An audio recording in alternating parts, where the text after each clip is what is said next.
Okay, so remember that video, the one that totally took over the internet for a bit? Oh, yeah, Nicole Kidman, Sandra Bullock, Mm-hmm. embracing in a cemetery, Yeah. looked just like Gilly and Sally. Exactly. Well, turns out that wasn't just, a nostalgic photo op. It was the real deal. Practical Magic 2 is happening. It's actually in production now. Wow, finally. Welcome, everyone, to the Deep Dive.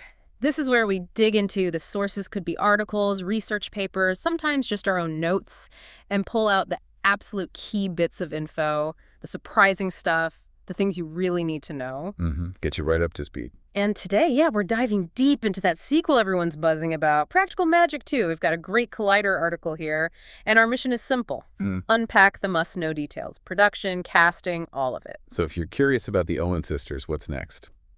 This is your shortcut. Absolutely. So that video we mentioned, Kidman and Bullock, fully in character, Gilly and Sally, that was apparently day one of filming. First day. No kidding. Day one, and they share that. That's confidence.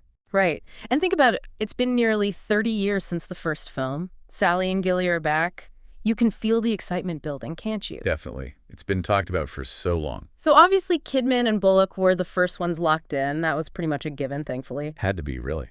But the team behind the camera is also pretty interesting. Susanne Bier is directing. Okay, Bier. That's a strong choice. Yeah, and Kidman apparently called it a perfect triangle because, remember, Bullock worked with Bier on Bird Box. Oh, right. Yeah, okay, so they have history. That makes a lot of sense. A built-in comfort level there. Exactly. It sounds like a good dynamic. And here's another key bit.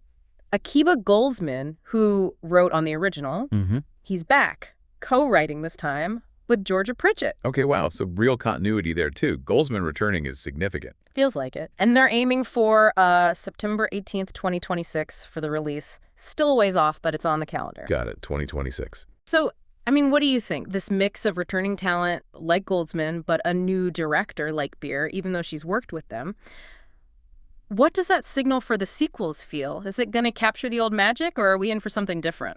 Well, the key thing here, I think, is intention. Bringing Goldsman back really signals a respect for the original story's core, its heart. You need that with something this beloved. Good point. And Bier's involvement, especially since, like you said, both Kidman and Bullock have worked with her. Yeah. That suggests, well, maybe a seamless transition, but also potentially an evolved vision. It feels thoughtful, not just, a quick nostalgia play. Thoughtful. I like that. Intentionality, yeah. Okay, and speaking of familiar faces, more casting news. And this is pretty exciting. Oh, yeah. Get ready. Diane Weist and Stalker Channing are officially back, too. No way. Seriously, both of them. Oh. That's amazing. Oh, fans are going to lose it over that. I know, right? The whole coven is getting back together. But it's not just the returning people. There are some great new additions, too. Okay, who've they added? Maisie Williams, Joey King, Lee Pace, Azolo Maridueña, and Saul McLeod. Quite a lineup. That is a lineup. Maisie Williams, Joey King. Interesting choices. Any word on who they're playing? We do have one confirmation. Joey King is playing one of Sally's daughters. Ah, okay. One of the daughters. That's a big piece of the puzzle right there. Fills in the next generation. Definitely. But, well, with the exciting stuff, there's also a bit of an unexpected turn here. Something that's kind of surprised fans. Evan Rachel Wood. She played Sally's daughter, Kylie, in the first film. Yeah, of course. She's not returning. Really? Huh. Was that her choice, or? Well, she actually put out a statement about it. Yeah. In social media. She said, and I'm quoting here, "I offered my services, even if it was one scene or one line. I was told they are recasting. I am sorry to disappoint the fans. It was not in my control or my choice. I would have happily rejoined my sisters." Wow. Okay. So she wanted to be involved, but the production decided to recast. Seems that way.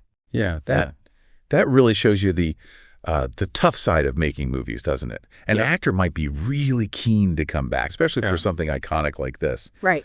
But the studio, the director, the writers, they might have different plans. Could be scheduling, could be they want a different take on the character. Now she's older, maybe a completely new direction. You just don't always know the behind-the-scenes reasoning. Sure. It's just a reminder that casting is, well, it's complex. Lots of moving parts, tough for the actor, potentially confusing for fans, but ultimately part of how these big projects get made. Yeah, and it definitely adds like another layer for fans waiting for this, especially those who really connected with her in the original. It makes you think how these choices shape expectations. That said, though, connecting this back to the actual story, the Collider piece mentions the second film is expected to adapt The Book of Magic. Alice Hoffman's book, the actual sequel novel she wrote. Yeah, the original author's follow-up. Okay, that's significant because that book, if I remember right, focuses heavily on Sally's daughter, Kylie. Her dealing with the family legacy, the curse. Exactly. That's the plot they're likely drawing from, Kylie grappling with it all. See, adapting the book directly, that's a powerful move. It suggests they're not just making up the sequel out of whole cloth.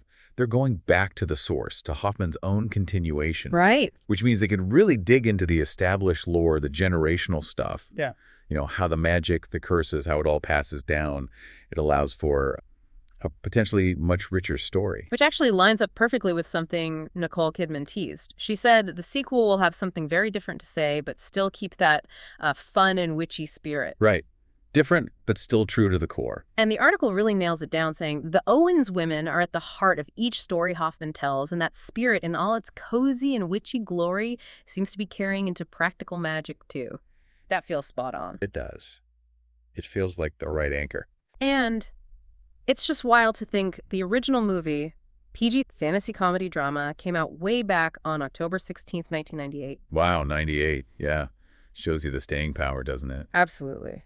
And adapting the book, like we said, it just grounds everything. It Yeah. gives the fantasy a real narrative spine. It feels like less of a simple continuation and more of a deeper exploration of what makes these women tick, their bonds, their legacy, the magic, both the good and the bad parts of it. So, okay, let's recap the big takeaways then. We've got the confirmation it's happening.